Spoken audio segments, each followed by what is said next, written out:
actually wanted to open it up to the floor and encourage women, if they had a story they wanted to share about a situation where they were overcoming violence or a high risk and what happened. So I was going to kick it off and share. Unfortunately, I have more than one. And my name's Heather Tapia. And, you know, I met Larry about 2 years ago now, and to help be his agent for promoting the movie. And then we've gotten to know each other very well. He's a diehard supporter of women's initiatives, the humanitarian consciousness and all that. And so I wanted to, I'm really excited about this project, not just because of my own personal desire, but because I think it's very important to kind of open up the flow of communication and dispel these myths and stereotypes that can happen where as women we don't, and men have situations too, but we're focusing on women, we don't feel worthy because we're in that low self-esteem situation to share the stories. There's so many unreported rapes, attacks, abuse situations, domestic violence, and so on. And one of my great and dear organizations, tearbear.org, is an all abuse awareness organization. And so her mantra is, it's okay to tell. So in honor of that, we are launching the Fight Back initiative to encourage women to share their stories. And so one of my situations was about, I guess it's about 6 or 7 years ago, I don't even remember when. And what I find is part of this post-traumatic stress thing that kind of happens after an attack is you kind of forget or block out things. And so I've never gone through the trauma therapy or healing, and I've kind of blocked it out and so forth. And in this situation, I had a big event the next day, and I went to meet my friend out at a bar on Bethel Road because she was out there promoting something and I wanted to hang out, and I was having a couple drinks at the bar. My event was wellness focused, and so I was talking to the person at the bar, and the gentleman was saying he worked at a gym, and I was like, would you put your flyers out there for my event and so forth? Well, at some point, I ended up kind of blindly following him back to the gym. I don't remember getting there, how I got there, I drove there, but I kind of came to in the sauna area or the women's locker room. And I know where I was because I could smell that really stank sauna smell, if you know what I'm talking about.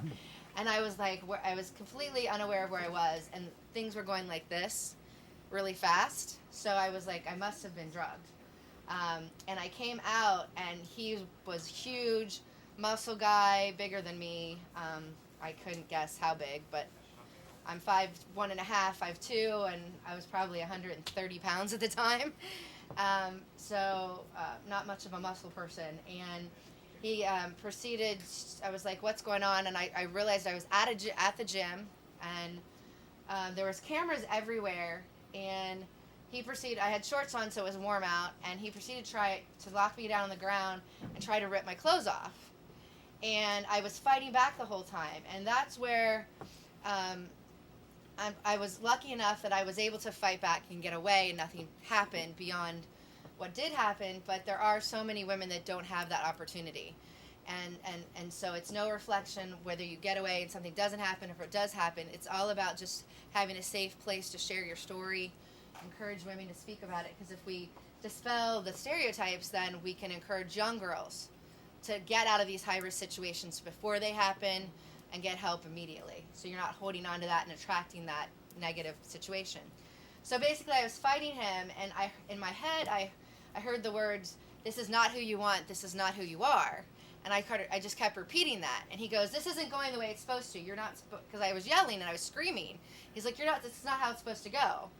And I was like, what, I'm not supposed to fight back? So I'm not going down easy. So I just kept repeating, this is not who you are, this is not what you want, this is not who you are, it's not what you want. And I must have gotten out, because the next thing I remember is waking up in my bed the next morning and realizing that I was an hour late for my own event, and I didn't have much recollection of the previous night. So I had an 8-hour event to go through. I was pretty much in shock, and I called the police after the event. Luckily, my aunt happened to be going to my wellness thing, and so she was there, so she kind of helped me feel a little bit better. And we called the police, and I filed a report. And it was hard for me to string the the details together because of the drug or whatever it was and the condition. And I said, it's a Jim on Sawmill. He's a big guy, African American. He's got a key. He can't be hard to find, and there's cameras everywhere. So if you go right now, and they're running, there's evidence. And I let it go at that. Well, about a week went by, and I hadn't heard from anyone. And I finally, I was like feeling more grounded and centered, and I'm like, I'm going to call and find out what's up. Like, why hasn't somebody called me? And I called down to the detective agency and found the right person. They said, well, your phone number was wrong, so we didn't call you. And I'm like, so nobody went to the gym, nobody gathered evidence, and nobody's doing anything. And I don't think the detective kind of blew me off. I think he just didn't know what to do next. And at that point, I felt like I didn't deserve to keep pushing it. And I was pissed, but I completely just let it go. And I didn't do anything. And so I think that's where the Scarfed Assassin movie, when you see it, fits in perfectly. Because in the storyline, at that point, the Scarfed Assassin Laguerre group of women would take over, find this guy, and kick his ass for it. So that's a nice little segue to the movie. I use humor a lot. So, that was a rough, terrible situation. About 2 or 3 years later, I saw somebody on the news getting arrested for a series of rapes, and my fantasy was that was him. Because I can't remember exactly what he looks like, but it looked similar. So I feel like karma's got him, and it's all good. So, but if I had felt more empowered, I'd known there were resources like Choices or tearbear.org or any other grief or domestic violence counseling, I probably would have done things a lot different. So if somebody does feel inspired to share their story, feel free. If not, definitely go to the fightbackproject.com and share that with your young women, all age groups, and let's give people a platform to share their truth and get that out of their gut so that you can look at it and heal it and let go versus it continuing to fester. And so thanks for listening.